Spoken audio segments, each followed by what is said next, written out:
Now we want to look at three set problems in this application. As the warm-up, we would like to look at the three set diagram and then what every region represents. Now if you look on the screen, what you are really going to see is that you're going to see a Venn diagram with three sets, and I've named them A, B, C. And then we have the universal set. So look at where each and every variable is written clearly and then know what they really stand for. Now I'm assuming the A is for one department, B for another department, and then the C for another department. So we have three departments coming together and we want to see how these interact. Now if you look at the section V, that is where all these three departments come into fold, and these things happen in the workplaces. The V will represent the CEO of the company who have access to every part or every department.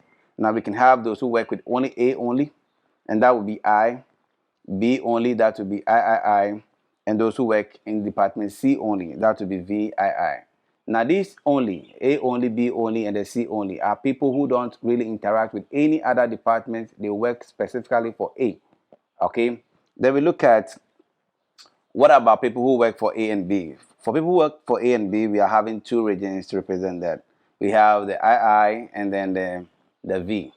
Then we look at those who work for A and C, that is A intersection C, we have IV and then the V.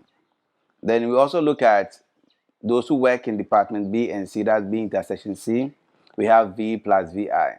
If you look at these intersections, they all have V in common. It means that for every two departments, we are expecting that if they are going to really intersect or work together, we are expecting two regions to represent that. So when we get to the applications, please bear in mind, whenever we are asked what is the intersection between A and B, you are looking for two regions that represent that, okay? All right, then we have region VII, and that is outside these three circles, and that is what is really in the department but does not really interact with all these people. For example, somebody can have a CCTV camera operator who is not really working directly. He's in the school, all right, but he's not really in contact with anybody. He's just monitoring our activities, okay? And that would be for VII.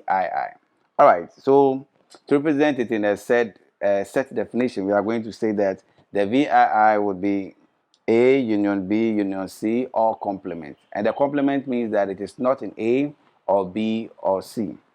Then let's look at some of the keywords that we are really going to take into consideration as we move along this journey. Now the first thing is you have to really get used to these words: only, only, only.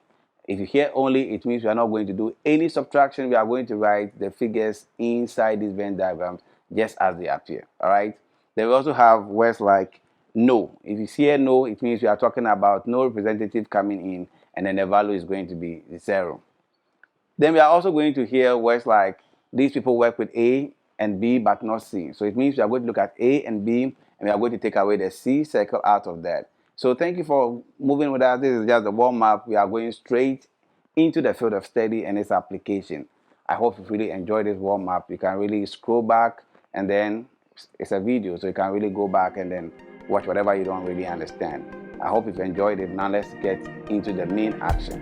And thank you for watching. Don't forget to subscribe, watch, and then share.